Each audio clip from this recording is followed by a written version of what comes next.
రామవరం గ్రామం రెండు పచ్చని కొండల మధ్య దాగి ఉన్న అందమైన లోయ ఇది. ఈ ఆసక్తికరమైన కథ అక్కడిదే. ఇక్కడ ఎంత నిశ్శబ్దం ఉంటుందంటే కేవలం వృద్ధ రైతుల కునుకు, పక్షుల కిలకిలలు తప్ప మరే శబ్దమూ అస్సలు వినిపించదు. కాని మీకు తెలుసా, 300 ఏళ్లుగా ఇక్కడ ప్రతి మంగళవారం గ్రామ సంధ్య అనే అద్భుతమైన మార్కెట్ జరిగేది. తాజా కూరగాయలు, వేడివేడి రొట్టెలు, మార్తమ్మ స్వచ్ఛమైన తేనె.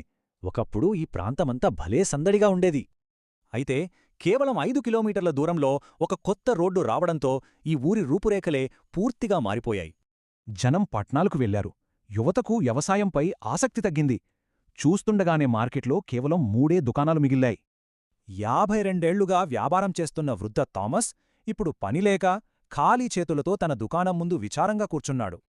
ఇది ఇక ఎంతమాత్రం మార్కెట్ కాదు, దీన్ని వదిలేయడమే మంచిది అని థామస్ ఎంతో నిరాశగా తనలో తాను అనుకున్నాడు. సరిగ్గా అప్పుడే ఆ నిశ్శబ్దాన్ని చీల్చుకుంటూ పిల్లల నవ్వులు వినిపించాయి. ఒక కొత్త పర్యాటక కుటుంబం అక్కడికి ఉత్సాహంగా వచ్చింది. ఆ ఖాళీ దుకాణాలు చూసి కన్ఫ్యూజ్ అవుతూ, ఇదేనా అండి మార్కెట్ అని ఆ తల్లి థామస్నడిగింది. థామస్ కాదని చెప్పబోయాడు. కాని వాళ్ల ముఖాల్లో కనిపించిన ఆశ, నిజమైన ఆసక్తి చూసి ఒక్క క్షణం ఆగిపోయాడు.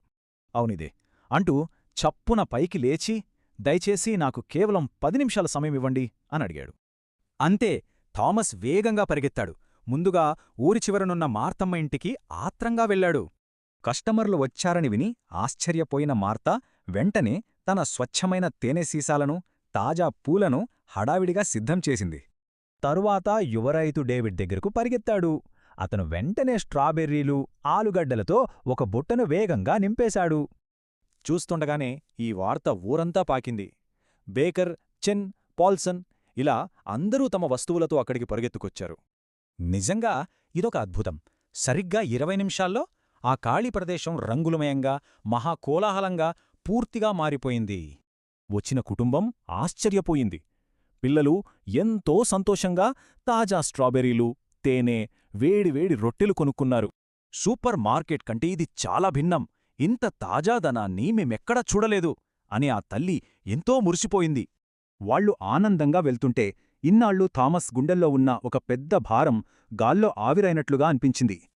ఆ తర్వాతి వారం 6 కుటుంబాలు, ఆపై వారం 10. ఇలా మన మార్కెట్ మళ్లీ వేగంగా ఊపందుకుంది. స్థానికులు తిరిగి రావడం మొదలుపెట్టారు. ఒక యువ జంట ఇదే మార్కెట్ కూరగాయలతో ఏకంగా ఒక చిన్న రెస్టారెంట్ కూడా తెరిచారు.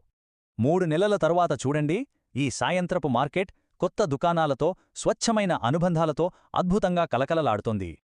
థామస్ ప్రశాంతమైన చిరునవ్వుతో ఇంటికి నడుస్తుంటే పిల్లల నవ్వులు, బేకర్ పాట ఆ ఊరికి మళ్లీ ప్రాణం పోశాయి. కేవలం ఒక చిన్న నిర్ణయం మొత్తం ఊరినే బతికించింది. మరి మన చుట్టుపక్కల ఉన్న ఇలాంటి మార్కెట్లను కాపాడుకోవాల్సిన బాధ్యత మనకు లేదా?